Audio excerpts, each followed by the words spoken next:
Welcome to Above the Garage. Hi, friends. Welcome to our analysis of Season 4, Episode 3 of Succession. Holy shit. Connor's Wedding. This episode was written by Jesse Armstrong and directed by Mark Mylod. And oh my God, this is a lot to unpack. I was not prepared. But let's do our round of introductions and dive in. Hi, I'm Rachel. Hi, I'm Violet. Hi, I'm Kimberly. And I'm Kate. So what did you guys think? Oh my God. Still reeling from it. Very, very stunned. Yeah. I was in shock like the whole time. Yeah, it was emotional. Like I honestly was like in tears for a lot of it. I was like going through it with the characters. Right. They did that so well. And yeah, I actually cried too. And I'm not like a crier, but especially during Sarah Snook's initial phone. Oh my God. They were all so amazing. Everyone was so amazing. I don't get how they all need the Emmys somehow. But yeah, no, I was not prepared. I just felt kind of numb like the whole episode. I was like so confused. Yeah. I was just sitting there like, huh?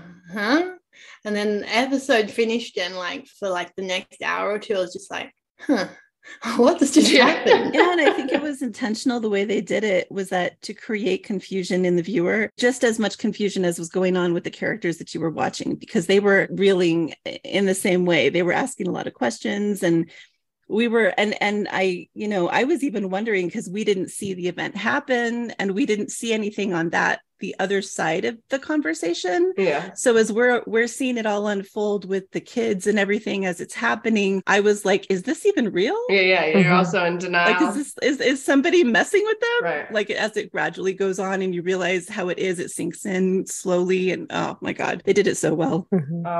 I'm really sad though about Brian. Like my biggest feelings right now are, I don't want to watch it without. I mean, I do want to watch it. I'm still going to watch it, of course, but I'm sad to watch it without Brian. Me too. That's probably one of the things I didn't like about the episode was that we didn't actually get to see much of him. Like, it was kind of just so sudden that, for me, like, Brian is such a good actor, and I would have loved to have seen his death. I feel like since he's like, he's the main character, and it just kind of, I don't know, I'll rewatch it and see, but that was one thing that I wasn't 100% sure about it. I understand that. Yeah, I had that note too. Like, I was like, holy shit, when was his last scene then? I had to think back. Yeah. His last words. He only had the scene before the credits, and that was it. He had the scene with Tom outside of the plane. As they're getting on the plane. Yeah. And that's the last scene we see of him. And it's so great. I mean, it's very much like real life, and that, you never know when it's the last time you speak to somebody. But I was literally like, well, so what was his last lines? Yeah. That's what I liked about it, was that it felt realistic in that way. Yeah. We experienced it from the standpoint of the kids. So we didn't experience it on the plane. I think I liked that about it, because that way I could experience it along with the kids. Yeah, I get what Kimberly's saying too, because obviously like you want Brian to like have his like final moment or whatever, but I think the way they did it is probably the only way they could have shocked us as the audience to not see it coming, because like 3 episodes into the show you don't expect them to kill Logan, you know? Absolutely. So it's like, that's why we were all just so surprised and confused when they start talking, he's sick and Tom's breaking up, and you're like, is this like a joke? Like what you guys thought were saying. A joke. Yeah. Me too. Yeah. I thought the same thing. I don't know, it's kind of like a Tom-esque thing to do. Yeah. It was funny because Dave didn't. It's interesting to watch somebody watch something that's like so shocking, because he was very visibly like shocked by all of it. But then I asked him, like, did you ever think it was a joke? And he was like, no. And I was like, really? Because I was like sure it was a joke until Frank stood up and like joined them. Yeah, so I just sad. And then I'm also sad that the kids didn't get to resolve like anything. He just died being just as much of a cunt as always, again, probably realistic. I mean, I know we haven't gotten into the whole episode yet, but Roman left that voicemail for him, and he's left with not knowing whether or not that was like the last thing his dad heard before, each one of those characters already had conflicting feelings and issues with their father going into this episode. So the last time that Ken and Shiv saw him was at karaoke, right? Yeah. His last words to his kids were, well, those two was, "You're not serious people." He did say "I love you," though. Yeah. Which was the night before, right? Yeah, they said it was. Which is crazy to think about. Right. But I wrote down his last words. If y'all want to hear them, they're like nothing. It's clean out the stalls, strategic refocus, a bit more fucking aggressive. A bit more fucking. Yeah. Now that you say it, I remember him saying that going upstairs. But it's very apropos. Yeah. Mhm. Wow. It's very Logan. So interesting.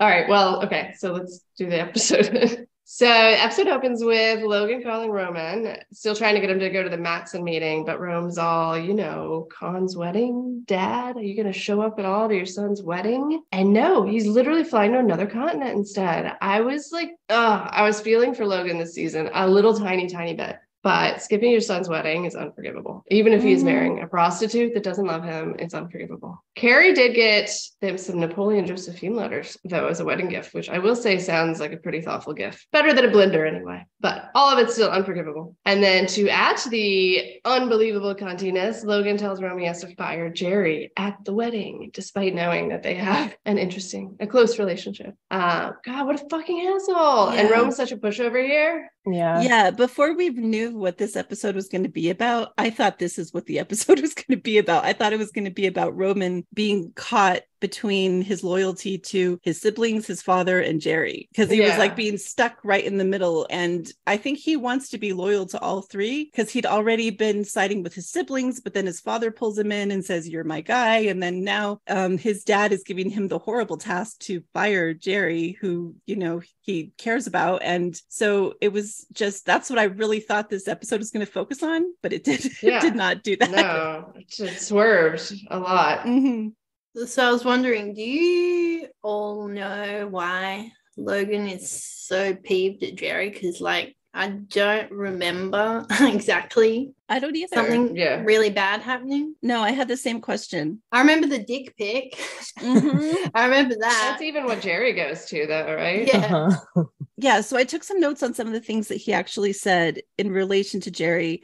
I'm uncomfortable with Jerry, how she's handling things on the DOJ number, on the spinoff, but it kind of felt to me like those were just excuses. I actually do wonder because the fact that he had Roman do the task of firing Jerry, it was like, is this his punishment to both of them for the fiasco over the dick pic? Yeah, totally. I think, he's being petty. Yeah. Mm-hmm. I mean, and then he, in the last episode, he caught her making fun of Carrie. And I think his next line was I don't want to be a laughing stock or something. I don't know. That didn't help. But he's so excited about firing her. I totally had the same question, Kimberly. What is it that she did that pushed him over the edge? I think it's like you said, Kimberly, I think it's really petty. I think he's just looking at the stuff that Rachel just listed off is what he's using as the excuse to do it, but that's not actually anything to do with the reason. It's just because he's annoyed with her, and he just has been rubbed the wrong way by a few little things she's done. And so he just decides that he hates her now. That's what I think. It's like what Greg said. He's so fucking petty. Yeah. And it just sucks for Jerry. I mean, she's put in decades working and building this career to have it all come apart because of Logan's pettiness. Yeah. I was surprised, though, that it wasn't enough to push Rome over, to tell him to fuck off right now. Just not going to Connor's wedding, and then also the Jerry thing. That what I thought would be enough for him to be fuck you, Dad. But instead he goes through with it first. It's actually kind of why I love the phone call that he has, even though that's awkward last words to have to his dad. Oh yeah, no, I love it. Because I feel he's finally you know what? Actually, I don't want to do that. Yeah, that was really shitty what he had me do. I think you're a cunt. Are you a cunt? Yeah. He's it's finally catching up to him. That was a really dick move that my dad pulled on me.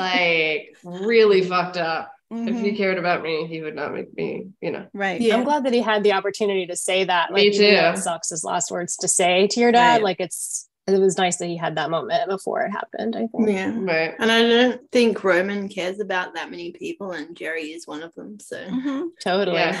Definitely. But I think he cares about them deeply, even though he hides it with, stupid remarks and shit. I think he cares about them, but I don't know how many other people he cares about. Oh no. Does he have friends? Don't think so. No, right. None of them seem to. No. I wonder why. I don't have time for that. Yeah. My actual favorite part of the scene, though, is after the call when Roman hangs up and he's taking it all in with Yeah, he just took a beat. Kind of an understated, holy shit, that all just happened. That's what I'm supposed to do next. Anyway, the fucking Pollyanna wedding. Oh my God, it's horrendous. Poor Willa.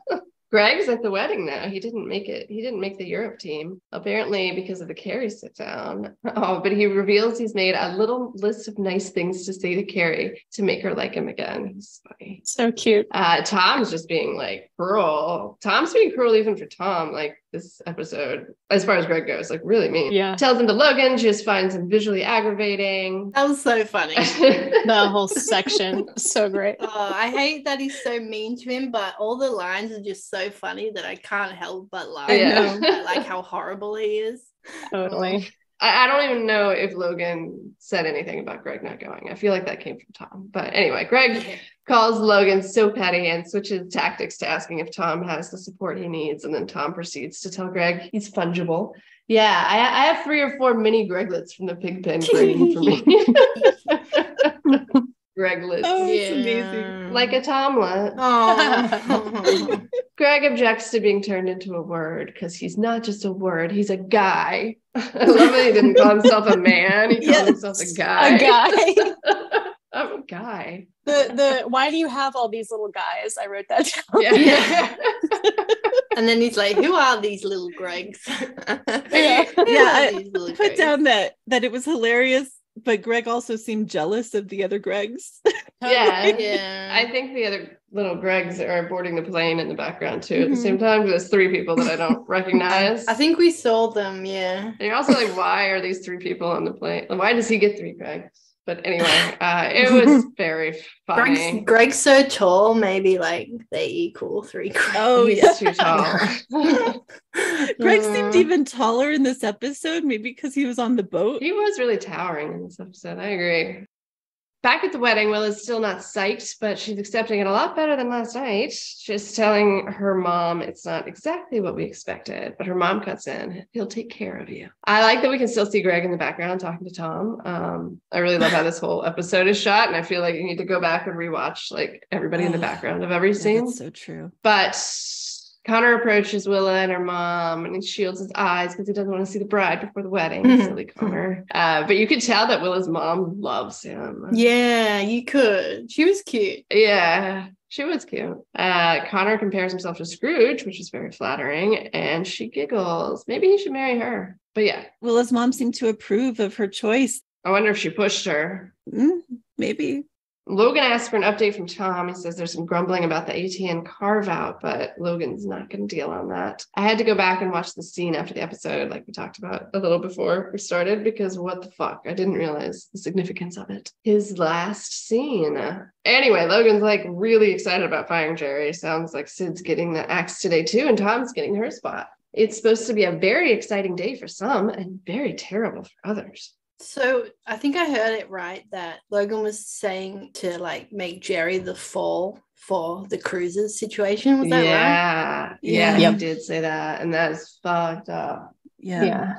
And even like Carolina was like, what did she say? Make it sort of incompetence or worse is what she said. And then Tom said, I think the idea would be that she took her eye off the ball. Right, which is nicer. It sounds a lot nicer than the Carolina version, and probably whatever Logan wants. Yeah. Not just firing her, but like throwing her under the cruise ship is like insane to me. Extra horrible. Considering how long she's been loyal. Yeah. And she was loyal in the finale when the kids jumped, you know? So like, fuck off. That was messed up. Yeah, it's horrible. I just was thinking here about how, like, obviously not at the moment because I didn't know he was going to die. But later when I was thinking back, I was like, it's weird that both this time and then in season 1, episode 1, he's like making these like crazy decisions to fire random people. Like, doesn't he fires Frank right before he has the stroke? So I'm like, is there some kind of like something going on where he's like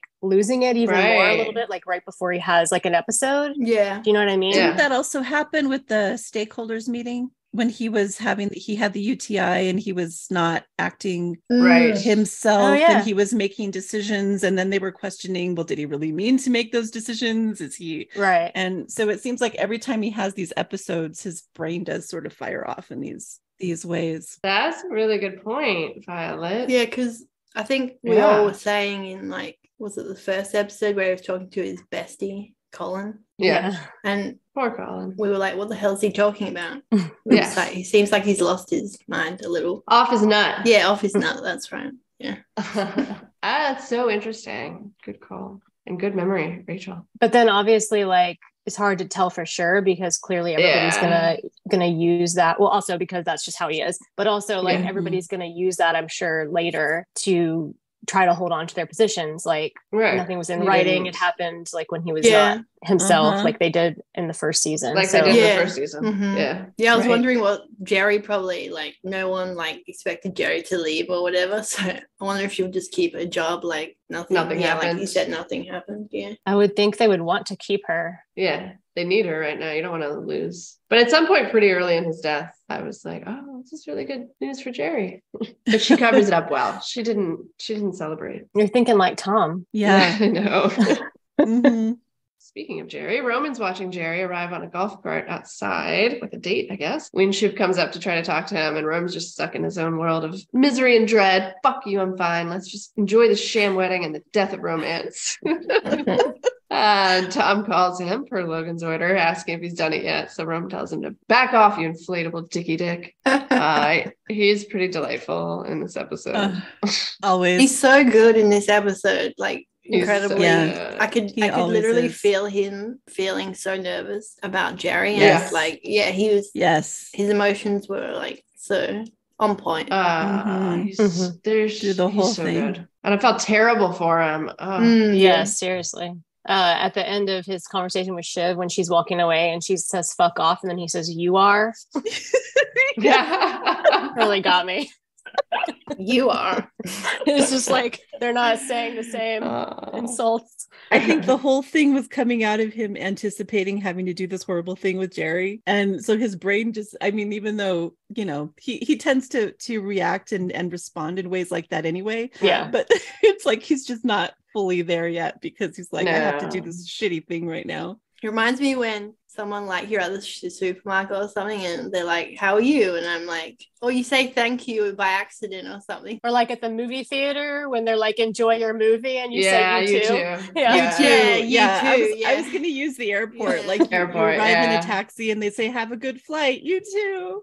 Yeah, that I've done that a few times and it's like, oh my god. Oh yeah. You idiot. Just walk away like exactly. Walk away slowly.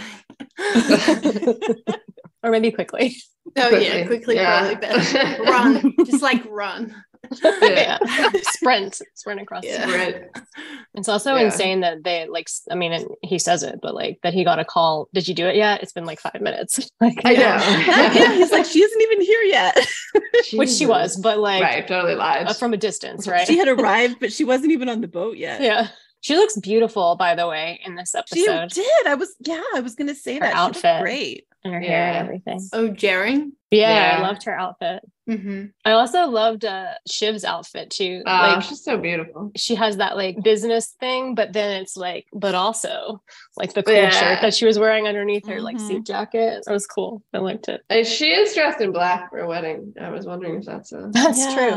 I guess black is formal. So aren't they all dressed in black, right? Which I thought was interesting at the end. Oh. Suits, like you can't, like, you know, suits you've got, you know, that many options really. Oh yeah. But they were all dark, which I noticed at the end. That's such a good point. They were ready for the funeral. Yeah. We should have seen it coming immediately. You know what I didn't think about until just now? The episode did not really get to this point because of everything that happened in this episode, but were either Kendall or Roman going to be Connor's best man? Or were they going to be groomsmen or anything? It didn't feel a whole lot like that. But well, to be fair, I don't think he should because they're assholes to him. And I'll still talk about this when it gets to it, but holy shit, they didn't even fucking get him. They took like an hour. That was awful. I was going crazy. Yeah. Not until they saw him. That was so bad. I felt so bad. They never, ever remembered him. They had to see him first. Yeah. That's what drove me crazy. It was fucking awful.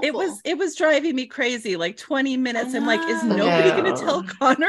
Like, is nobody going to go get Connor? And like Connor's the one who's like, his dad's been a fuck stain to him, but he's the one who's stuck by Loyal. his dad, Yeah. like loyal the whole time. Even Yeah. it's just like, ugh. I mean, literally, Yeah. when Kendall went to go get Shiv, why didn't he also just get Connor? Like, it didn't make any Exactly. sense. I know. They didn't even think think about of They him. didn't think about They him. didn't think of It him. drove me crazy. It's awful. And he's the oldest, right? Yeah. Yeah. In one episode, when they're like, "Oh, I'm the firstborn" or something, Yeah. Kendall says, and then Connor's like, "I'm the firstborn." Yeah. Yeah. Connor's right there. Right.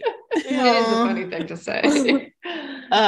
Yeah, I doubt any of them were going to be in the wedding because they're completely unreliable, and they weren't like at the rehearsal for that part of it. So, right? Yeah. True. Mm-hmm. Agreed. I feel sad to say this, but I don't feel like he would have a best man at all. Like, Oh, yeah.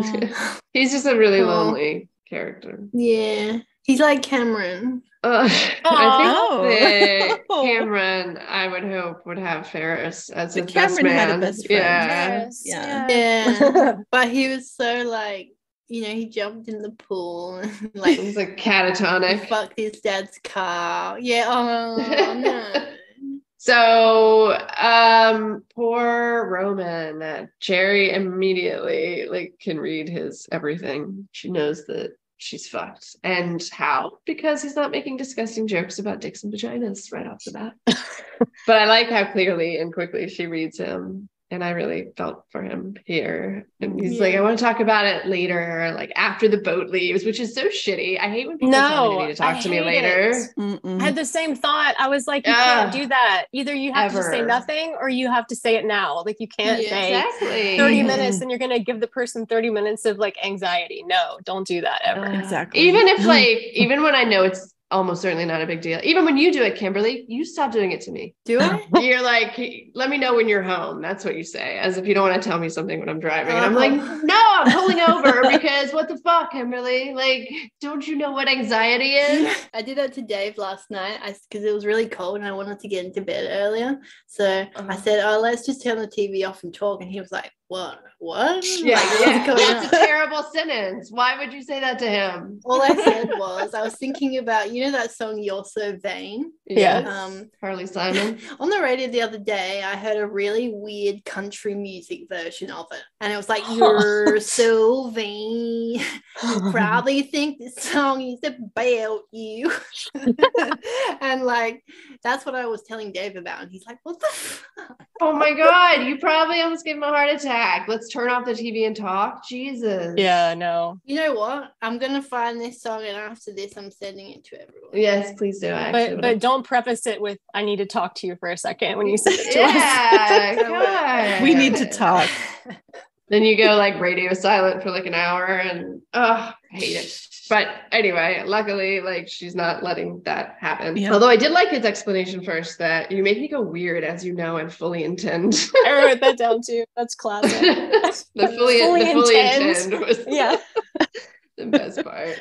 But then he's honest. You can no doubt tell by looking at me that it's not great, but Dad said it. And I did not intend to talk about this, but yeah. And then he makes the throat cutting gesture to officially deliver the news, which also cracked me up. But she's furious because, among many other reasons, she says she danced them through a fucking thunderstorm without getting wet. And then she blames it on the dick pic too. Rome's like, you know that I am on like a human level, obviously sad, but she does not care. She tells him, I'm good, I'm fine, this is nothing at all. Thank you for your consideration, and walks out.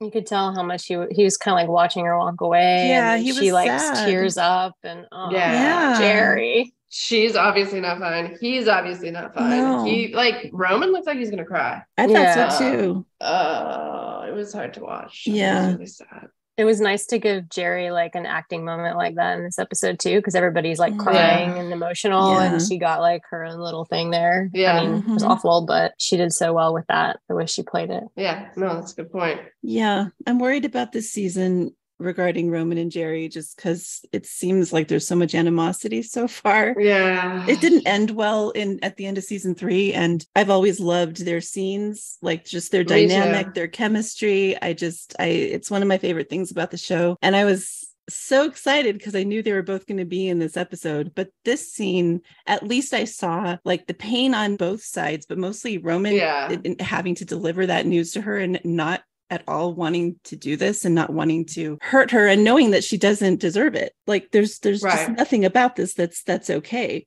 And his reaction afterwards was just heartbreaking, just watching his face, and just that just felt bad, but very well acted on both sides. Yeah, this was another situation too, where it's like going back to when Logan actually tells Roman to do this, like Logan kind of bullies him, obviously, like he always does, into it. But Roman should be asking a lot of questions, like, why are we doing this? What did she do wrong? Like, yeah.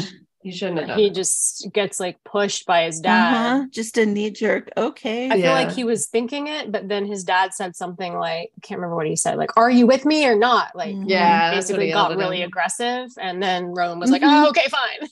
Yeah, I feel like if you have a dad like that, you probably cave a lot. Try not to question things. It takes a lot to stand up to Logan. And I think of all three of them, Roman's had the hardest time standing up to Logan. Right. No, he wants his approval more than the others, Yeah. I think. I don't know, but he should have said no, fuck you, and he didn't. So, and I'm sad too, because I also, like, even after this scene, I had hoped that Logan's death was gonna bring them back together a little. She did not. She was like, she was gonna be nice to him, and that is not how it worked out. And he too, like, we're not there yet, but he was like rude to her. Yeah, he was being rude to her when she was coming in to deliver her condolences, and I was like, what? That was weird. Yeah, I thought that was weird too. He kind of, I mean, they all act out in different ways when anything like remotely emotional happens. So I don't know. Right. I think the bigger test will be what happens after this. Yeah. Because that everything's highly charged. Everything was, all emotions are all over the place in this episode. I feel like I saw something in the trailer that made me feel worse about Jerry. And yeah. I can't remember what it was. I just remember the impression, oh, that's not going to get better. And that makes me sad. Mm-hmm.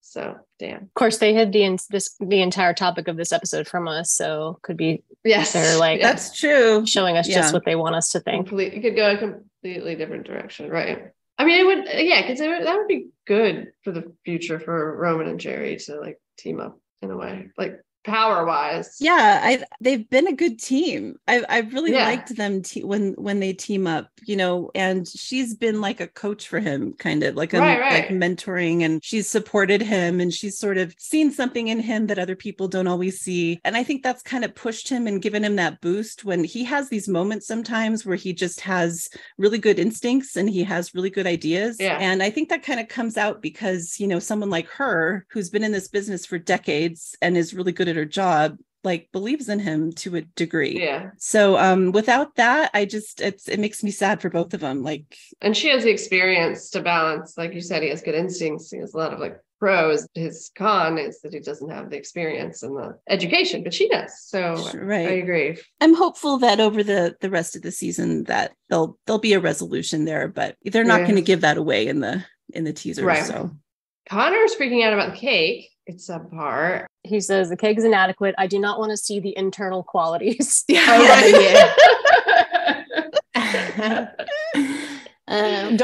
cut it. Don't serve it. It can just sit here. I don't want to see the internal qualities. No. I wonder if the internal qualities of a cake have ever been discussed in such fashion before. Great writing. It's so funny to me too how everybody around these people, because obviously they're like billionaires, don't react like that's an insane thing to say. They're all just like, oh yes, of course, sir. Of course, yes, the internal qualities. And then meanwhile, inside their head, they're like saving these up to tell their friends at the bar later. Like they're just like, this is insane. Yeah. Now Roman goes outside to call Logan. He's finally pissed about what he should have been pissed about a half hour ago. He wants him to call him back. I love this call at the time, like we talked about briefly, because finally he tells his dad how fucked up that was with Jerry. And he asks if he's just being a cunt with him. So the last words Roman tells his dad while he's fully alive are you a cunt? Appropriate, because he is a cunt. The are you a cunt bye at the end was great. Yeah. So I guess good summary of the call. Yeah, no, I was thrilled for him. He needed to say that. He really did. Yeah, like you said, I mean, he should have stood up to him sooner, but at least he did come around to that and get the words out. Yeah. Then Kendall jumps in from behind, and I thought it was going to make Roman start sobbing. He was really breaking down at that moment, and then he scares him, but he actually pulls it together. He recovers, and Kendall doesn't seem to notice how fucked up Roman is. It was a nice brotherly ribbing each other moment kind of before everything starts to unravel. But I love moments like that with the siblings where they seem to be getting along, and because it always ebbs and flows with them, where there's conflict, but then they also love each other. And you can see that a lot coming out in this episode, which I really enjoyed. Yeah, me too. This whole season, like, they're much closer. Mm-hmm. So far, I feel like that's probably about to fucking blow up, but they go inside and find Willa to ask about Connor, and she says he's worried about them and about Logan, but he's taking it out on the cake. She says he's calling it a loony cake, and they obviously know what that means immediately. Kendall explains that when Connor's mom was taken to, and as Roman says, funny farm, Kendall says mental health care. I believe Dad gave him sponge cake to make him feel better. So he ate sponge cake for like a week. So now he associates the cake with the trauma, I guess. I am surprised in that case, though, that Connor would just be finding out the flavor of his cake now. If it's such an issue for him, you'd think it would have been like many meetings about the fucking cake before. Well, I thought that too. I mean, typically at a wedding, there's a cake, and you'd think he'd know ahead of time. It seems like it's the specific cake that he has a problem with. Is that it? The internal qualities. Yeah, I think it's the internal qualities of sponge cake. There was another word too that I'm missing. Victoria sponge. Sponge. It's pretty tasty. So it's not just that there was any cake there, it was that the specific cake was there and he did not want it cut into and exposed. That sounds very specific then for it to be his wedding cake. That's fucked up. I didn't necessarily think that they were saying that was the cake. It was just that was the cake at that time that created the whole cake problem. Do you know what I mean? Maybe he has a problem with all cakes. I don't know. Right. He would know there would be a cake at his wedding. Why did he seem surprised on the day that... Yeah, he doesn't have to have a cake even. It's like a trauma thing. He probably thinks he's fine and he's not. You know what I mean? Like, right. I'll prove I'm fine. Until he's actually faced with the cake. Got it. The cake and him are face to face. Yeah. Did you see that Willa, like when she heard that story, she obviously hasn't heard it. She looked real sweet. Like she felt really bad for him. Oh, I love her. Yeah. I do too. And I love the scene later with them as well. Oh, yeah. I love the scene later. That was my favorite scene with Willa. Yeah. Definitely the two of them. Nice. While we were chatting, I just looked up what the fear of cake is called, and it's pemophobia. I knew there would be a word. Connor has pemophobia. He's a pemophobe. Now we know. Yep.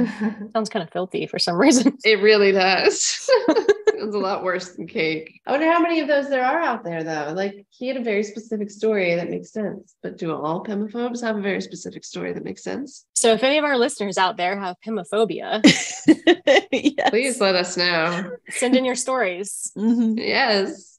Shiv and Kendall are walking and talking. They still think they're puppet mastering the old bastard. And Ken was like really cocky. So I figured it was all about to blow up in his face, but definitely not in the way that it did at all. Shiv seems a little more nervous, not as confident about that sweet bonus loot that Kendall's already counting. And Connor tells him the plan for the wedding. The dad's going to pop by and be dockside while the kids are going to be on the boat. And they all like look at each other like, oh, poor Connor. They're all shocked that he thinks the dad's coming to his wedding as he's literally flying across the Atlantic Ocean right now. And it was like extra sad for me when Connor says, Carrie told him he's trying, and he crosses both his fingers, like all excited, like a fucking kid.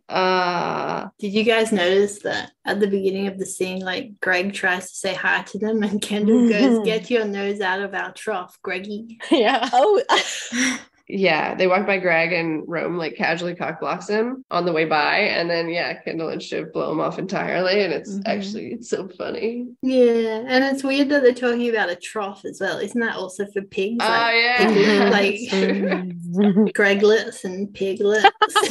That's so true. Totally. Poor Greg. poor Greg. Man. I want Greg and Jerry to take over or something. That'd be a fun combo. Yes. That would be funny. Some random combo. Now it all goes south. Yeah, it's like we only have a few seconds left. Oh, but something else happened in the scene you just talked about.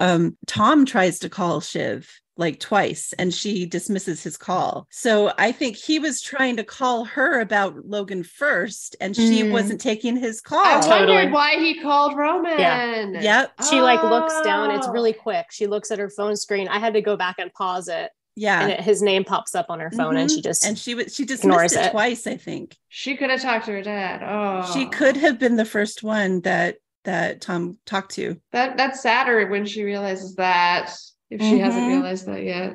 Well, let's do this, huh? So the kids are battled a little over who's going to break the news to Connor, and Shiv gives in like seconds before Tom calls Roman. Tells him his dad is very, very sick. He was short of breath. He's non-responsive. And Tom's got terrible reception. Like, it's awful reception. You can hardly I keep thinking he's going to lose the call. And I also keep thinking that he's fucking with him. Like, yes, just did not at all believe that he was actually dying. Well, and when he said he's sick, I was like, wait, does he mean like a horrible person kind of sick? You know what I mean? Like he just did something awful. This isn't news at all. Yeah. It's like he just did some new level of awful thing, or is he sick like throwing up, or like what? Well, yeah, and to like using the word sick there doesn't make sense to me. So I agree. Same thing. Right. Like, what is going on? He was probably scared with having to tell that information too. Oh yeah. Yeah, this scene plays totally different on a rewatch, because the first time through you're experiencing all the same way they are. So it's like it's coming at you, right? And you don't know what's real and what's not. And then finally, like on a rewatch, you can sort of like it has a lot more like gravitas, because it's like this is a real thing. There's something really to be scared of right now. Right. But no, instead I'm like, no way. There's no way this is happening. Same as the kids, you know? Well, they're taking it better than me even, because I'm just like, there's no way this is happening right now. It's episode 3. They're not showing him, but it was just like fully intended to make us experience it that way, and it worked for me really well. Definitely worked. I can't think of any other like moment like this in television where I've experienced these feelings of like disbelief and like refusal to believe what's happening. Yeah. Just wow. But anyway, he says they're doing chest compressions. Frank thinks the kids should talk to him. They think maybe it's their last chance. And that is the moment when I finally realized, because Frank's not going to be fucking with them too, right? Like Tom might fuck with somebody this cruelly, especially if it was Craig, but Frank would not. So yeah, so I decided to buy it now. They tell the kids to speak into his ear while the flight attendant's doing compressions, and you never see, do you see Logan's face? You just kind of see the compressions being done on him, right? I don't think we saw his face. And that's kind of like a thing in the whole episode too, like at the end when Roman's like wants to see him and the other kids don't. And I think that's because Rome couldn't accept it. Like he was really in denial, and the other kids had accepted it. I still think it's kind of weird not to see him. Totally. I have a whole thought on that. Okay. We'll get there. So Rome takes the phone first. He takes it off speakerphone. I literally had so many goosebumps at this point. He's telling him he's a good dad. He did a good job, till he freaks out and hands off the phone to Kendall. I can't do this. And I actually noticed during this part that he didn't say I love you. Me too. Because in my head, I'm like, well, the first thing I would say is I love you, you know? I think I did say it out loud. Right. It's like say I love you. And then he handed it off. And then, so when that comes back around later, I was like, no, you didn't say it. Yeah, you didn't. I can confirm that. Don't tell him he's a good dad. Just say, I love you. He's not a good dad. But no, obviously it is like so stressful. And I mean, honestly, doing this, like talking to my dog, putting him down a couple of years ago, like that is fucking stressful as fuck. Like, yeah, what are you gonna say and things? And then I knew that was happening, but then this, like, out of the blue, here is your last chance to ever talk to your dad. Like, I would also fuck it up, is what I'm saying. I think I would say I love you, but it's a disastrous situation. I thought Roman put it best later when Shiv was doing it. He was like, it's weird, but it feels weird, but just do it. Yeah, it's true, it feels weird. That's exactly you can feel that in each one of them in different ways, right? And like I do think with Roman, like what you were saying, Kate, that he still kind of has that denial. So he's not at the point of thinking last words. He's just like, I just need to talk him through getting through this kind of better. Like he says on his call, he's like, you're a monster, you're a beast. Like you're going to get through this. Like the concept of his dad actually dying is so still foreign. Surreal. It's just so surreal. Yeah. It's like, my dad can't die. He's a force, he's a force in himself. He can't. Right. So it's, the fact that even Logan Roy could be that fragile to actually die is just inconceivable to him. Yeah, me too. At least suddenly, come on. And I'm lucky not to have experienced this during that time, but also I bet this moment resonates with a lot of people who had anybody die in the past few years, or around COVID, when you couldn't be with them at the hospital, and when everyone's separated. It's like Dave. Yeah, I was thinking of Dave. It's heartbreaking to be like so far away and only on a phone and nobody that's speaking back to you. It's just like terrifying and far too real lately. Candle's turn now. He almost immediately tells him they love him. I love you, and it's okay, even though you I don't know, I can't forgive you, but it's okay, and I love you. And I thought that was really interesting that he said, I can't forgive you, It's very honest. Yeah, he and Shiv both had a similar experience when they were saying their comments, because their feelings for their dad are so complicated, and they're in a moment of conflict with their dad, and they have to come up with whatever their last words are. And so there's love there, which I do believe is absolutely genuine, but at the same time, both of them are like, but you fucking they have this like, oh, I'm so mad. I mean, I think Roman kind of got his aggressions out on his voicemail. So maybe that's why he didn't seem to have that when he had his moment. And I think too, with Roman, he's just different than them in the way that he's more willing to forgive their dad. Like, I don't think he would hold on to the grudge about Jerry or anything either, Yeah. And I don't know if that's just the kind of person he is, or if he hasn't been fucked quite as much by his dad, but I'm not surprised that he was not like angry, and that he was more loving, and that they were still like, oh, agreed. It's so fucked up that he has to die right now. It was so real. It was so well done. I was just really impressed. And I was crying, Same. every time they were doing this, I was crying. It's incredible, like throughout these scenes, these like, I can't really call them scenes. It's just like one long thing, but like moving through the boat and stuff, how many different really emotional moments they have to have, each of these actors. And it's like, they don't have like a moment off screen to prepare for that. I mean, I guess some of them are not in every shot or whatever, but like they're doing this in real time. So that just seems so impressive to me, because a lot of the time, I mean, obviously a lot of things have done the single shot thing, but 27 minutes, the emotional weight of the material and the length of time, both of those things together, the emotional weight is the biggest deal. It's insane. Like they're basically going through the whole process of like denial and confusion and crying and like all of that with no cuts is crazy. And it just made it feel so much more real. Yeah, I watched the behind the episode. I was like enthralled with the behind the episode this time. Just let it keep playing basically, because we're like so shocked by the episode that we're just like not moving. And it's very interesting that like logistically it's hard to film this, because you can only film for 10 minutes and then you need to like physically reload the camera. So they had to hide like film throughout the scenes or the boat. That was really interesting. So interesting, right? Yeah. But what a fucking difficult it's just stunning to me that they did this, that they filmed this the way that they did, and it was really effective. Yeah, and you got to like light and prepare like multiple rooms to come in and out of, and different people, and somehow managed to not catch a crew member in the background like as you're walking around. And it's just there's so many different complicated things to do in a space like that. How do you even pull that off? I think they often shoot their scenes this way, though not exactly like this, because this is like, moving through an entire like space with multiple rooms, like you just said, and up and down stairs and stuff like that.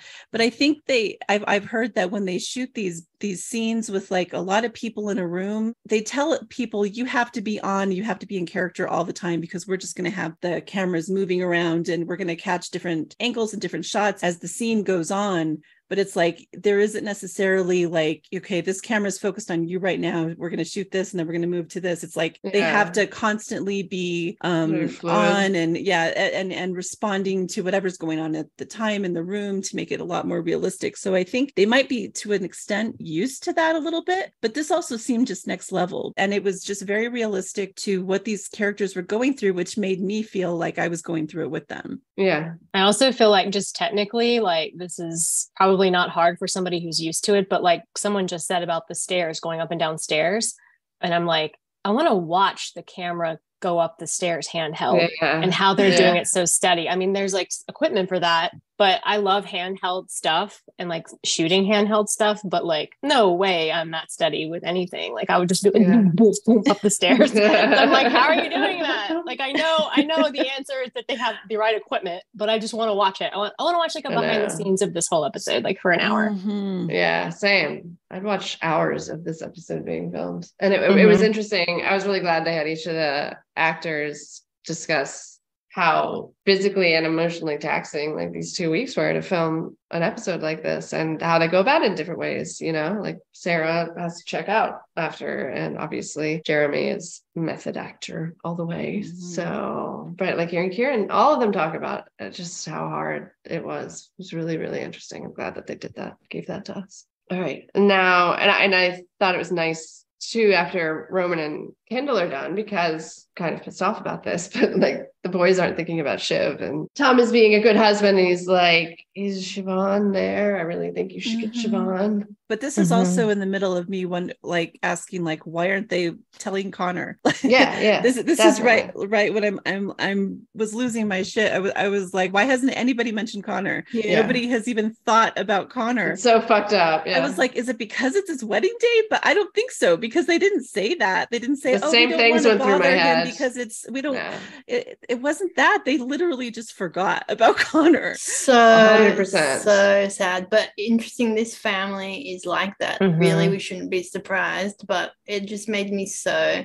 sad for him. Like, yeah, they're very self-focused. They bring Connor in, but at the same time, I feel like these three are a unit that Connor he's not part of that unit. So that's probably why. But at the same time, it's his father too. They're literally at his wedding. At his wedding. He should be in the front of their minds. Connor who? Yeah. And they literally just sent Shiv out to go tell him that their dad wasn't going to make it to the wedding. So it's like, you're thinking about Shiv and you're still not thinking about Connor. Right. She's with Connor, remember? I kind of understood why it took them a minute to go get Shiv though. Cause I'm like, I wouldn't want to leave the phone for like 1 second. To go get her, like if that was happening, but they could have called her or texted her.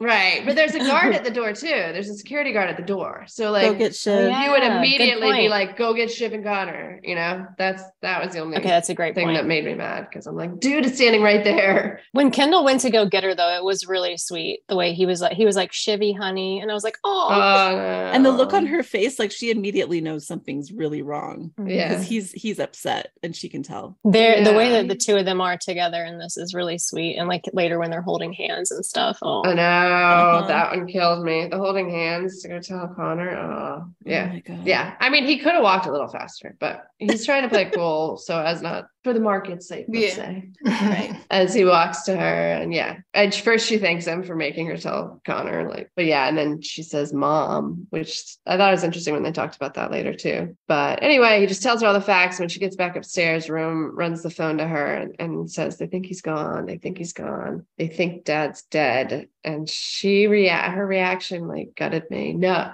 I can't have that. No. And it's like, oh, that's how you feel, right? It's just like, no, like reject it, push it away.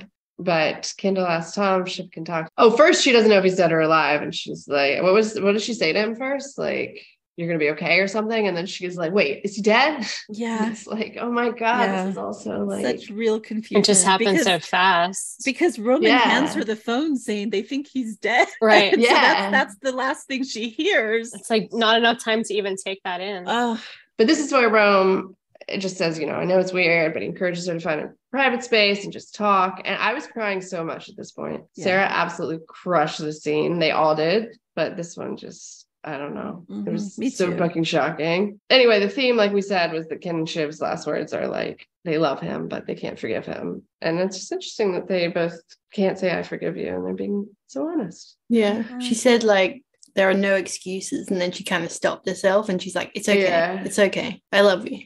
Yeah. Oh, the acting. I just want to watch. Like, it's really fucking depressing and awful and sad. But I also am like so in awe of these people and their skill at what they do. And I think as Shiv was on the phone too, I was like imagining her dad. I mean, I was imagining Logan calling her Pinky. And that just emphasized my, like, it was just, oh my God. Did you guys think that he might wake back up hearing Shiv's voice for a minute? I was a little like Roman. I kind of did. I think my first time through, I kind of had like a thought that maybe at some point he would, but Same, yeah, I kept thinking, go get Shiv, because I was like, they're little, they have like a special, I don't know. Right. Well, yeah, like the birthday video. Yeah. Like she was the only one that made a birthday video that like actually touched him. Yeah. Which I think was just saying like, fuck you, dad, or something. But right. But they had their little moment and he called her Pinky. Does Kendall the only one that doesn't have a nickname? Does he have a nickname for Kendall? Cunt, fuck off, something like that.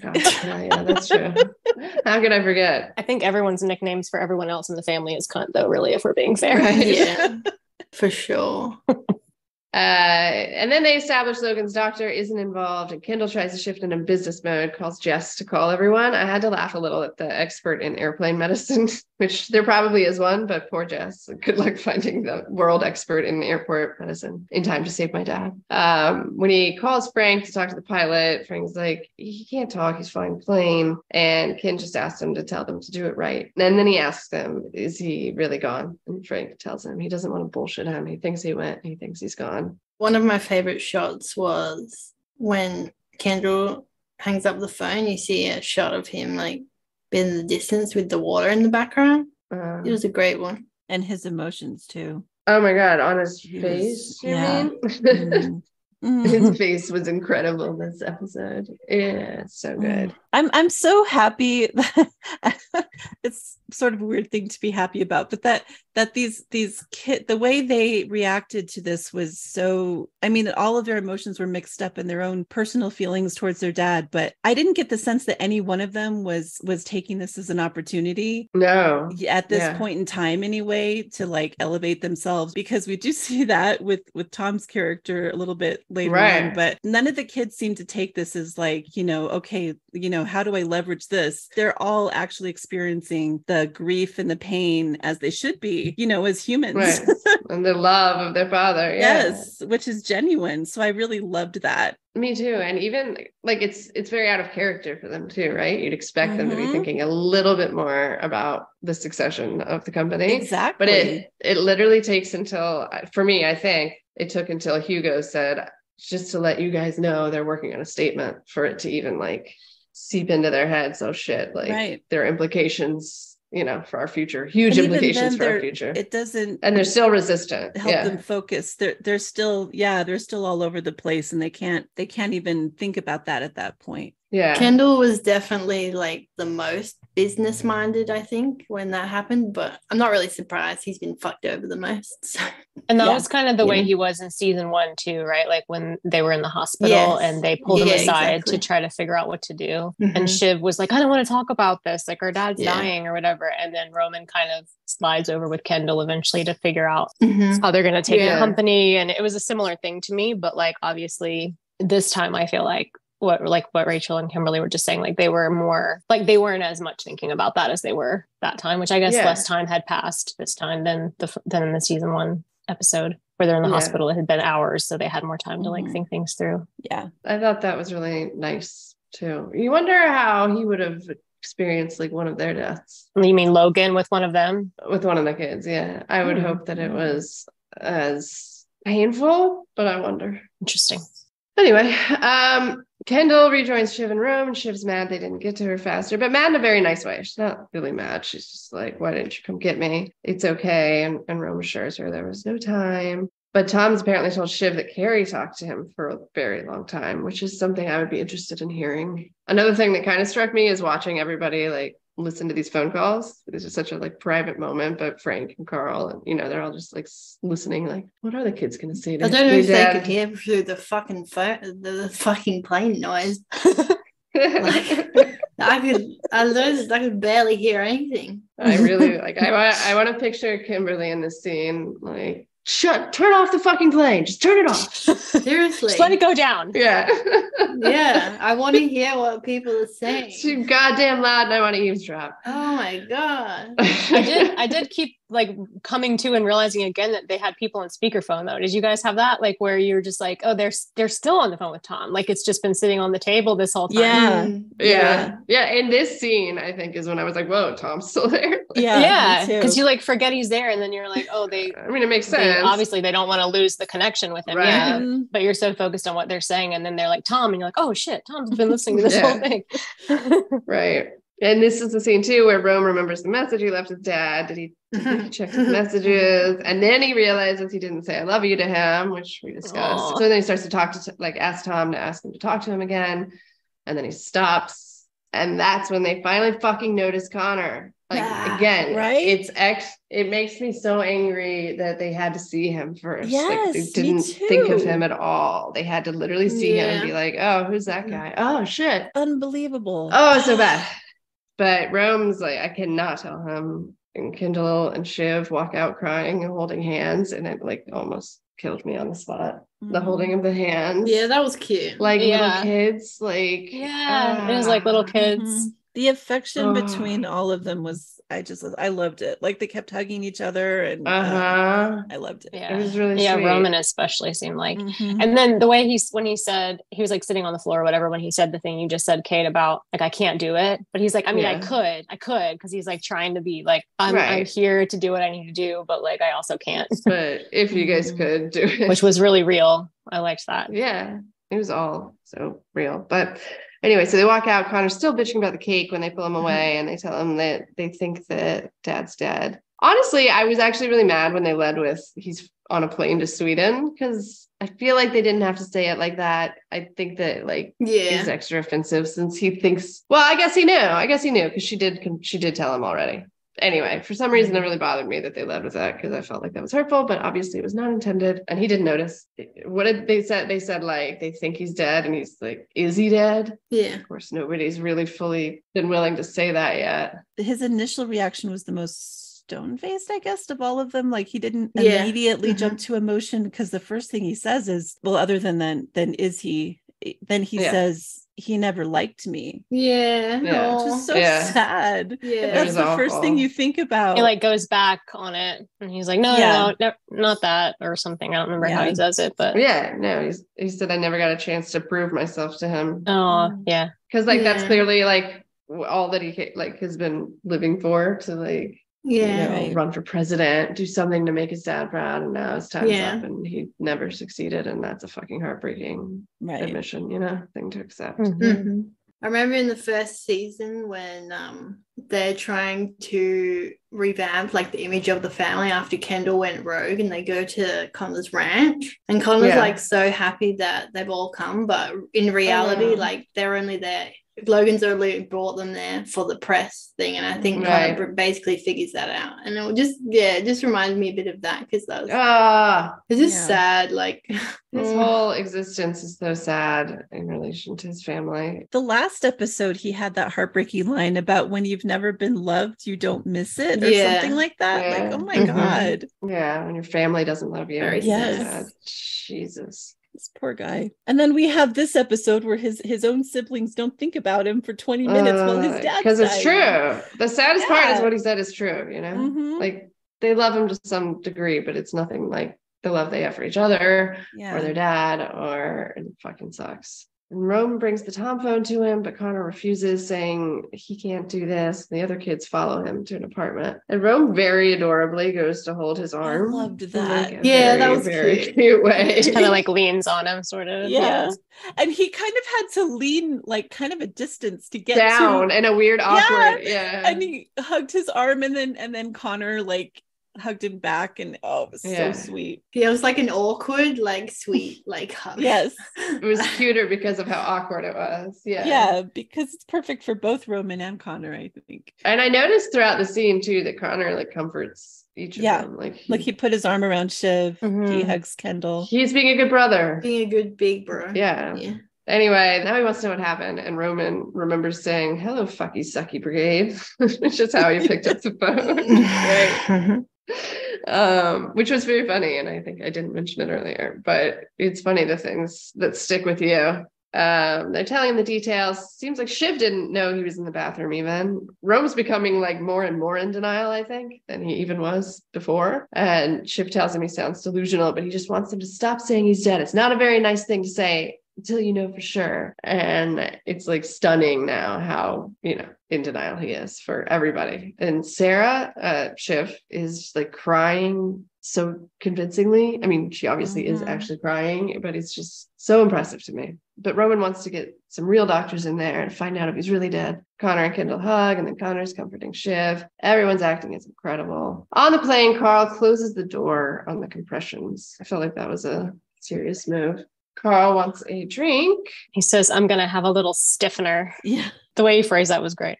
Is that a word? I'm going to have a little stiffener here. I'm like, Stiffener. okay. So yeah, maybe I'm going to start using that. Mm-hmm. I'm going to have like a stiffener while I'm editing today. Why is it even called a stiffener? What is that? Like, wouldn't it have the opposite effect? I thought he made it up. I don't know that I've never heard that before, because I feel like, I've heard people say like pour me a stiff one or something like that. Yeah. oh yeah. So maybe that's where it comes from. Yeah. But I'd never heard that. Something strong, I think, is what it's supposed Yeah, to mean. yeah, Like yeah. some like Yeah. hard liquor. He has some funny lines actually that I missed, Carl. Some real like one-liners, but it's like a blink and you miss it Mhm. kind of Yeah, thing. there's so Like, many like that. yeah. Caroline is all about business, barring a miracle, that is. Maybe they should call Mattson, tell him he's delayed. And Carl says, oh, he's heavily fucking delayed. And Caroline is listing the people that they have to call the board. POTUS, when Carrie comes in shock, she's Yeah. very much not acting normal, smiling like the fucking Cheshire cat, giggling. Can't quite translate Carolina's words, but they manage to shuffle her off to rest with one last grin. Okay, I love shuffle her off. That's great. The way you said that was great. The way that like Tom's expression after she leaves is probably like my new favorite gif forever. Yeah. He's very judgy. I gotta go back and see that again. Oh my god. But it just says It's what so good. he What just the mouths what the fuck? fuck. Yeah. It also reminded me, of course, of her audition tape. Where Yeah. she has the random Yeah. smile. I was during gonna the say that. Amber Alert. Yeah, I was literally about to say that. Yeah. I wonder if that's her same reaction. Like she gets uncomfortable with something and she smiles. Yeah. Mhm. Actually, my mother-in-law does that. She smiles when bad things happen, and it's really fucking Yeah. weird. And Yeah. it's like you gotta just train yourself not to. Like it could be that's all it is. Like it could be that's just her strange coping mechanism. And it just Yeah, comes I think off so. really, really inappropriate. But I Mhm. also had a thought, as I don't know if this is true, but if she's aware, if Logan had put her in his will or something like that, like it would be like a subconscious reaction to like some type of monetary benefit that this might lead to for her, Yeah. which is sort of like, insensitive, but at the same time, I had that thought as well, but I think it makes sense that she could just be in shock, and this is just how she strangely copes with extreme circumstances. I think with the news evidence, like we have further evidence that this is just like how she reacts, like totally inappropriately, but that's just a thing about her, like you said, a coping mechanism. Well, and the way she was completely misunderstanding what they were saying, like she thought they wanted her help, and That's they were right, like, yeah, "No, yeah, hun, yeah. like we just want you to go away." Shuffle you off, yeah. Yeah. I just want you to go away. That's right. It is interesting though, like in those situations, what do they get? I do wonder how she'll be compensated. I don't think that the kids would take care of her if he didn't leave some. No, I doubt it. Mm-mm. Anyway, Tom says something funny. Judging by her grin, it looks like she caught a foul ball at Yankee Stadium. But in the next breath, he then suggests they have Carrie call people to tell him about Logan's death. And I laughed like out loud for the first time since this disaster started when Carl responds, "Chuckles the clown? I think not." Can you imagine her calling it? Yeah, no, that should not be her job right now. Laughing through. Well, Kate, also my thought was like, you get points in your column for Tom just being a fucking idiot. Like, I don't know. I'm on team Tom has a master plan, and you're on team Tom's an idiot. And I was like, oh, this is a Tom is an idiot moment, because why would you ever ask Carrie to make those phone calls? Violet, I'm totally changing. I'm changing my mind a little bit, especially same. with the scene coming up. I was like, like I rewound it and watched it again. I was like, oh, what's he saying here? No, I'm coming around to Violet's Tom theory. The Tom master plan. I still think he's an idiot. He's both. I think he's both. Yeah. I think but he's both. becoming more evil. Mm-hmm. Yeah, speaking of evil, Tom calls Greg and tells him to go to the office and stick to Sid like a limpet. What is a limpet, y'all? I feel like we talked about this with a mollusk. It is a mollusk. Oh, it is. Oh, is it? Is it like a barnacle thing that like just glomps onto something? A marine mollusk, which has a shallow conical shell and a broad muscular foot, found clinging tightly to rocks. Damn. Nailed I'm it. good. Okay. When did we talk about it, talking though? about? Yeah, I we don't talked know. about it on something. Maybe it was a Your Honor or something that we talked about, a mollusk. I don't know. That's It was really something. funny. No, I don't Nice. know where I've got this information stored in my brain, though. It's very strange. I'm impressed, though. Okay. Delete my folder called logistics, delete it from deleted. And it's like, why? Because Logan's fucking dead. And it's like sad. Greg's like, Uncle Logan? Because he is his fucking Uncle Tom, but Tom doesn't give a shit. Like, Tom's entirely focused on himself right now. And like, you just told this kid that his uncle's dead and lighten the fuck up. And he does apologize. He's being mean to Greg, and Greg tells him to stop it. And Greg like asks if he's okay. You can tell that he's not okay. Greg fucking cares about Tom. I'm not sure Tom cares about Greg. And Tom admits he's not okay. It was pretty grim, and he lost his protector. So first person that's immediately thinking, well, first person that we see that's immediately About himself. entirely thinking about how is this going to affect me. I want to know what that file is, though, right? Same. The file on Tom's computer. Yeah. What's in there? Just, is it about Sid? And why does he want him to delete it, like, after Logan died? Like, what's... I assumed it was Yeah. about Sid, but I don't know. It's a good question. And why would it be any different than yesterday when Sid was in charge? Seemed kind of dodgy. Yeah, I don't understand it either. Well, it could be anything, like how obviously in the first season when they are shredding the documents, like, you know what I'm saying? Like there's all kinds of Yeah. shady shit that they're always Right. doing. So Yeah. maybe Tom has like a side project that he doesn't want anybody to know about. Yeah. I don't know. Yeah. Or he inherited some bullshit like he did the last time from like his job. Yeah, but Yeah. we were in on it before. We knew Right. We knew what was the happening. shady Being shit shredded. Right. now true. it's like what does he have in that folder that he wants deleted and then deleted? right. It does play with Tom. Like I feel like that's just, it's almost like we're doing an echo of the previous series of events that Yeah, happened. So he's exactly. like, oh, the next step is shred the documents, just delete Right. the file. Like, Yeah. Right. But like Greg, you think like is a dum but like last time he kept some of those shredded documents. Like, Yeah, he could right? easily just He get was- like a USB and copy that file. Oh, yeah. Yeah. Good point. and should. And Yeah. and after he did that and confessed that to Tom, you would think Greg would be the last person he'd want Yeah. Exactly. to Like, delete Tom- the folder. Yeah. But at the same time, who else does he have? Like Right. Greg is like his Exactly. little lackey. Right. But the fact that he said I lost my protector just really spoke volumes to me. Like he's really like Yeah. Logan's existence was very important for Tom, and now he's definitely shaking in his boots. I Yeah. always said Tom made the bad decision in the finale, and now Mm, this is why. Well, this isn't why, though. I thought that Logan would just turn on him, but anyway. yeah. Consequences, anyway. Tom did look upset though. Like he did genuinely look upset I about agree. Logan's Mhm. death. But On the plane. yeah, there's something going on. Like there's something dodgy happening. So at the end, he's like, if this leaks, the stocks will crash, but people should know I was with him. Was he asking him to leak it? Or was Right, it I had the just same two thoughts. related thoughts? I think it was two random things, but I think he knows Yeah. that it's going to leak because everything always leaks. Right. So yeah. it's like, in an hour, it's probably going to come out, even though I'm telling you not to leak it. So Right. once that happens, make sure they know this kind of thing. That Why was was what here, I yeah. landed on. Yeah. Yeah. That was here. Yeah. Why would that matter? Like just like he's like He's important. I'm important. loyal to him. Yeah. Okay. Yeah. Loyal. Yeah. Important. Yeah. Loyal and important. Yeah. I think it's nice how much Tom is worried about Shiv, at least it seems in parts of this episode. Like They were sweet. Yeah. Like on the phone, he's like calling her honey, and the way Yeah. he hugs her at the end, they were sweet. I'm kind of rooting for them to get back together, while at the same time No. saying Tom's turning evil. None of it makes sense. Don't you guys want to be in a plane with a full bedroom in it? That was my note on this scene.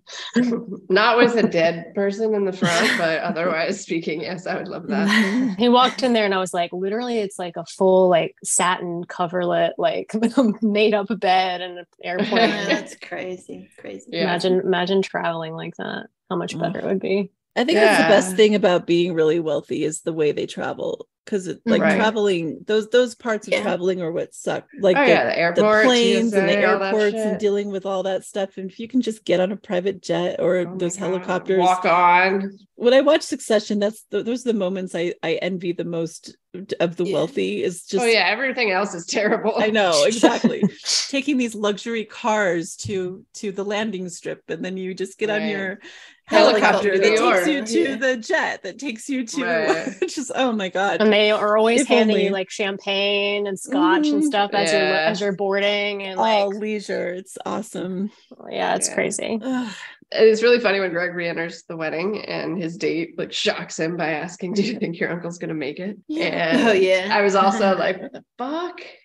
Anyway, the girl's talking about making it to the wedding, but it was pretty funny. First thing that he hears when he walks out.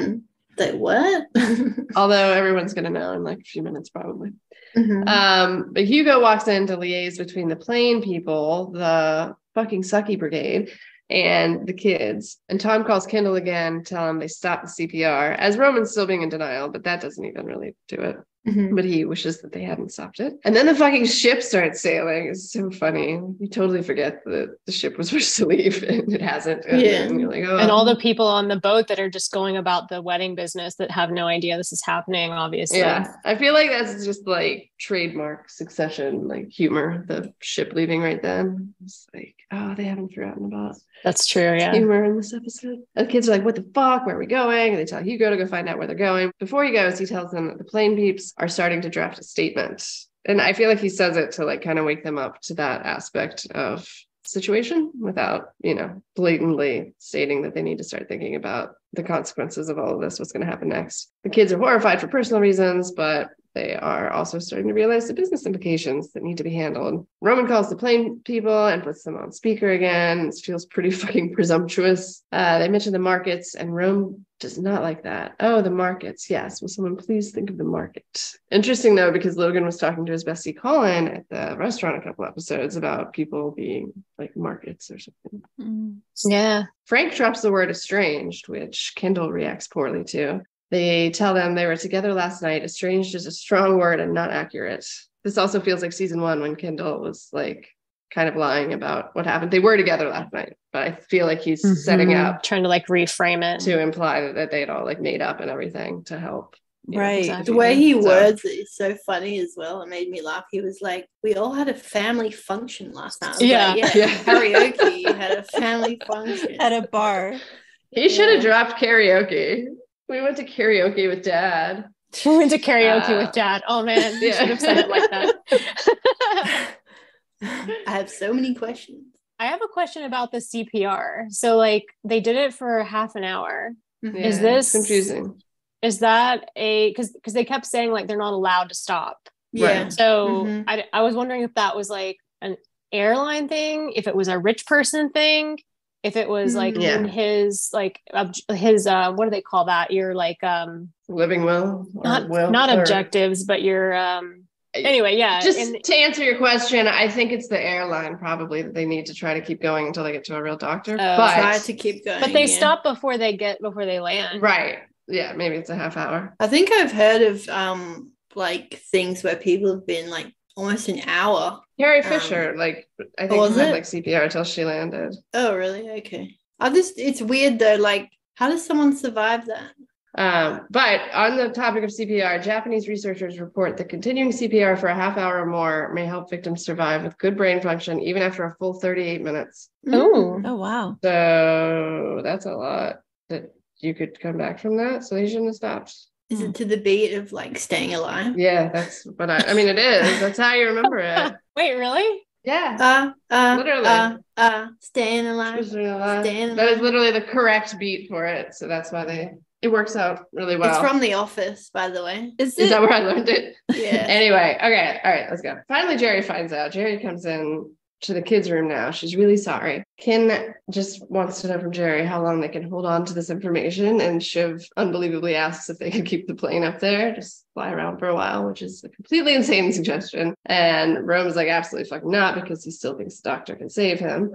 The ship is still sailing through all this, which is hilarious. And Jerry and Hugo step out, and Kendall explains to his siblings that every single thing that they do right now is going in the final records, the memoirs. What we do today will always be what we did the day our father died. So let's grieve and whatever, but do not do anything that restricts our future freedom of movement. Translation, let's not suggest keeping the fucking plane in the air until the markets are closed. Yeah. This is where I was confused by Roman's behavior and reactions to Jerry, though. Right. He was really rude to her when she walked. Yeah. He was rude. Yeah. I mean, she comes in and I think she was being sincere when she was I agree. delivering her condolences, and to the kids. He was making his snarky comments about, I'm tearing up here. And maybe it's just because, he's dealing with a lot, but of all people, it just seems strange that he was having that reaction with Jerry. Like, I wonder if it was because she was the reason that he left that final voicemail on his dad's maybe phone. Like, I don't know, like maybe he had some animosity in that moment, like, this happened because right. It's really interesting. Yeah, maybe. Yeah. But I had the same reaction. Because like you can tell how much he cared about her earlier in the episode, how terribly he felt for what he did. I'd think that at least he would appreciate her as somebody he can, emotionally access right now, but he does not. He just treats her like shit. So yeah, surprised me. Yeah. I think he's not ready to hear condolences at all because it makes it so real. Yeah, that's true. He's in denial. Right. Yeah. So hearing that makes him like angry. Yeah. Because he's thinking like, don't tell me that we don't know yet, or he's not. Stop saying he's dead. Yeah. He just yelled at them for that. Right. And then this adorable scene between Willa and Connor, a sweet, honest moment, which you don't really see between them. He's asking if they should cancel the wedding, and she says she thinks it's already been canceled. And he says everybody's going to assume that she called it off, but not for long, Connor. They're going to put together the whole your dad died thing, I think. But then he's like really honest with her, and he tells her he's scared if they don't do it, she's going to walk away. He's always scared about that. His father's dead and he feels old, and he's sorry that he stole her away from the world. He asks her point blank, are you just with me for money, Willa? And she responds in a very PC manner, something about loving the money and safety here, but she's happy. She's not going to walk. And she says, not today anyway. And they both laugh. And it's so fucking sweet. I really liked it. Yeah. She's again just like so honest about her real feelings towards him. Like she never lies to him that she's in love with him, or that it's not at least somewhat about the money. He asks her, she's honest. I love that. And I love that he's okay with hearing that. Like they're just very like, they understand their relationship and they're both okay with it. It's not like they're kind of fooling each other. Yeah, she says she's happy. And I think, because what I was thinking at the same time, I was like, you could do worse than Connor. I mean, he's not, it's not like he abuses her and he doesn't. Yeah. It probably is a pretty good situation for her, even if it's not like a true love story on her side. I think he treats her well, and she has everything that she could ever want, and he's a nice man. And I think that there's a lot about Connor that she does feel affectionate towards, because I think you see affection from her quite a bit towards Connor, even if it's not like she's deeply in love with him. Yeah, I agree. And I think that even this conversation might actually help her be more comfortable in the relationship, because they've had this like very honest moment where he's like, I care about taking you out of the world and whatever. Anyway, sweet. Shiv and Kendall are replaying the moment he told her, and she said she thought she knew it was dad, but she said mom because she was hoping it was mom. Me too, Shiv. Mom sucks even more. But Kim says they'll be okay though, and she's saying like the lists, I don't want to make the lists, I guess, about the funeral. And Kendall says it'll be okay. They'll get a funeral off the rack. Reagan's with tweaks. The word tweaks really made me laugh. Tweaks is a good word. I wonder who like they got the rumor from. Yeah, I know. I had the same thought. Like maybe someone on the plane. Yeah, one of the mini Gregs, maybe. Yeah. Yeah. The Greglets. It seems like I was thinking about that. It seems like it's a closed circuit or a closed loop, whatever you want to call it. But there's a lot of people on that plane. Like, I mean, any one of them could have texted out something to somebody. I mean, it's big news. Flight attendants. It's not surprising at all. No, not at all. And all the people at the wedding too. Like somebody could have noticed something and be like, I think something's up. The kids are acting weird or something like that. Right. Carrie also just seemed totally unhinged. Like she could have like texted a friend and then like, totally. She might have put it on Facebook. She changed her relationship status. Widow. It's complicated. Yeah. Tom says they just need to figure out the choreography, and Shiv jumps down his throat. You want to dance with my dead dad? But he forgives her quickly for that. And Jerry offers to the kids to let the lawyers handle the immediate aftermath and excuse the kids on bereavement grounds. So the kids step outside to talk. Kendall thinks they should keep their options open. Roman isn't ready to do anything or talk to anyone, but Shiv says they have to be on the statement. And Roman's like, yeah, I don't want Carolina to handle it. Kendall says, just for the markets, we need to be in control. Us, until the board can meet. The kids call Hugo over and tell him they're going to draft the statement. And he asks who's going to call Max in. And they both look at Rome. I was surprised because Roman is like very clearly said, I can't do anything at this point, right? But pretty big call to make. He's had the most interaction with Mattson. But he was the right person, yeah. I was still surprised he did it though. But he walks in and he asks Jerry to leave the room. But then on her way out, he tells her he's pretty sad. Well, I'm pretty numb, but I'm sad. And Jerry does not care. Just leaves and tells him room's all his. I was very surprised at her coldness, even after the wedding firing, because it's his dad. It just seems like of all moments to kind of soften things between them, it's like, come on.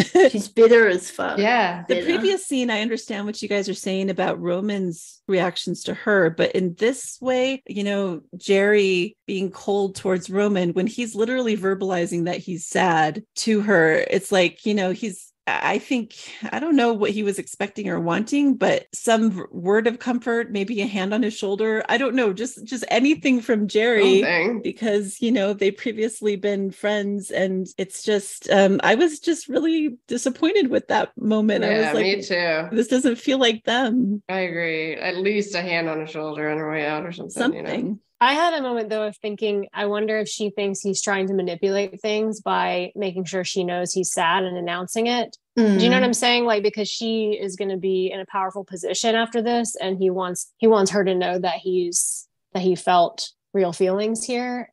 I don't know. I don't know that he was actually trying to do that, but I could see Jerry like being dismissive of it, thinking like he's just acting and like trying to make me care about him again and trying to make me forget about what happened before and trying to seem like you care. I don't know. Yeah. Even from a business perspective, though, I think it makes more sense for Jerry to keep all of her options open as well, like That's bridges true. unburnt, because she has no idea what direction this is about to go. By the way, is she still on paper as a successor? Like, wasn't that at one point? I don't think there was time to change that unless it happened and we weren't told. I don't know. Right. Since he's had so many issues with Jerry recently, Logan could have changed it without us knowing, and that could be part of what we find out about in the next few episodes. Yeah. Yeah. Anyway, next we see the kids getting off the boat and boarding a helicopter and Logan's plane landing. And I just like all of it made me really sad. Dave was not sad, so maybe it was just me. But no, it was sad. Yeah, like all of it, the montage. I had a similar thought to Dave because I think I was still very confused. Yeah. I was still just like, wait, this is happening? Yeah, in shock. I need to revisit it, I think. I think I'm just mad that there's no more Brian. Like Brian Cox. Yeah, it's sad. And I didn't particularly like the way, as in we didn't see him on the plane. Yeah. You know what I mean? I think that's my one gripe with this. But I understand that like we really were in the kids' feelings and like it was their perspective, and it really did make you feel like you were in that moment with them. Yeah. I was still a bit like, what? Logan? Wait, what? Yeah. I think they had to choose an angle, right? Either show it from his perspective or give us the shock value and the confusion. And they went that way. They definitely did that. You know what would be really cool, actually, and obviously not a thing they're going to do, but if they did like, or if the next episode was a single shot in the plane's perspective. Yeah. Oh. Yeah. I don't think we are going to see that, but it would be interesting to see. They could also introduce flashbacks now and have him in it, but I don't think they'll do that. Or he comes back as a ghost. I mean, I really could not believe he's not going to be in any fucking show. It's crazy to think about. Oh, yeah. Like, I'm struggling with it like an actual like person that's died. Like, wait, no, he can't. Yeah. Which was the point. I get it. They did it. It's hard to imagine the show without him. Also, when you really think about it, like because Kimberly was right, what she said, expecting him to die in the season, or I can't remember, Kate or Kimberly or both of y'all said that. But obviously like episode 9 or something. So, yeah. Right. But at least really, midway. when you think about it, it makes sense because it's going to take a long time for them to sort out everything now, the fallout of it. Yeah, because nothing was resolved before it happened. It just, we've had 3 seasons and a little bit where this question has been hanging over the whole story about who succeeds him, and it's gone, and it's been passed from one person to the next, and Logan could never make up his mind. He kept changing his mind even to external people, and now like Madsen's even sort of a player. Now he doesn't get to decide, but they hadn't finalized the deal with Madsen yet, so everything's up then in the that's air. like now what's going to happen there, and it's still a huge question mark. So there's a lot to figure out over the next 7 episodes. Yeah. The whole like end montages at the airport on the tarmac. Carl, Frank, and Jerry want to be mentioned by name in the statement. Everybody is now thinking of themselves and wanting to be represented. And then there's a shot of poor Logan's bestie left out in the cold on the tarmac by himself. Oh my God, I was so sad. I knew that was going to get you. Colin. Yeah. Poor Colin. Yeah. I've actually been noticing him more when I rewatched it too. Yes, me too. Rome asks Ken if they're going to be okay. And first he says, yeah. Then they start ribbing each other. You're not going to be okay. You're fucked. So they're kind of coming back around to their normal behavior. Shiv's going to do the talking at the press conference. And she steps up, says the board will be convening to discuss the succession. We lost a beloved father. Says she's not going to take any questions, but somebody asks, what will your role be at the company? And she responds, we intend to be there. And she walks off into Tom's arms for a moment. Then she leaves him. I wrote the cuddle was like a sort of cuddle. Like I feel like she kept her arms. She didn't cuddle him. Yeah. She kept kind of in a defensive position, even though she obviously walked into his arms and she wanted it. It's still complicated, you know? Yeah. She kind of patted his arm as she walked away, though. So. Really sweet. Yeah. Sort of awkward sweet. I don't know. No, it is. Yes. Yeah. Oh, and then they're outside and Roman says there he is. And I thought that he was looking at the body or the corpse, but no, he's looking down at his phone at the stock chart, which is really appropriate because it's died. Mm-hmm. It's actually only dropped 20% from 181-ish to 145 and 12 cents, if anyone cares. But that's a good reflection too, back on season 1 when Kendall's like just staring at the graph. Watching the stocks drop. Yeah. Right. But now they discuss actually going to see his body, and Roman thinks they should, but Shiv jokes he's not going to get angry if we don't. And they all hug. Oh, that was sweet. I love the hug.